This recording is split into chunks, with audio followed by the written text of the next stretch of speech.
group of journalists in India spoke against attacks on religious minorities. In the appeal, 28 senior journalists and media persons expressed worry over hysteria being built up nationwide that Hinduism is in danger, and portrayal of especially Muslims is a threat. In their joint appeal to constitutional institutions, they urged them to step in and discharge their mandate in the wake of attacks on India's religious minorities, especially Muslims. The appeal referred to the recent attempts to incite anti-Muslim sentiment at the screening of the film The Kashmir Files.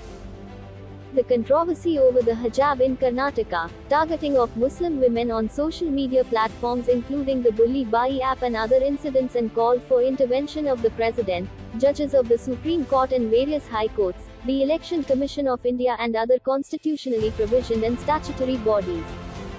When all these events are taken together, it is clear that a dangerous hysteria is being built up countrywide to push the idea that Hinduism is in danger, and to portray Muslim Indians as a threat to Hindu Indians and to India itself.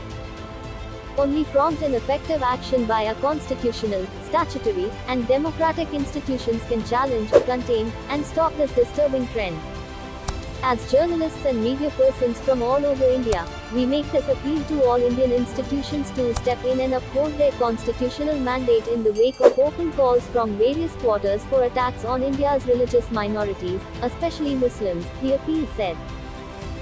Signatories of the appeal include former editor-in-chief of The Hindu and director of the Hindu publishing group N. Ram, Mrinal Pandey, editor of The Telegraph R. Rajagopal, founder editor of The Wire, Siddharth Varadarajan, and executive editor of Caravan, Vinod Vise. It is both urgent and crucial that India's constitutional institutions, and especially the President, the higher judiciary, and the Election Commission, discharge their mandate under our Constitution, and that the media perform their responsibility to the people of India by asserting their independence and speaking truth to power, they said. The appeal said that since December 2021, well-synchronized calls for the annihilation of Muslims have been made, beginning with a religious meet in Haridwar that month. Muslim women and girls have been systematically targeted in 2021 and 2022 through social media platforms, including the pernicious Bully Bai app.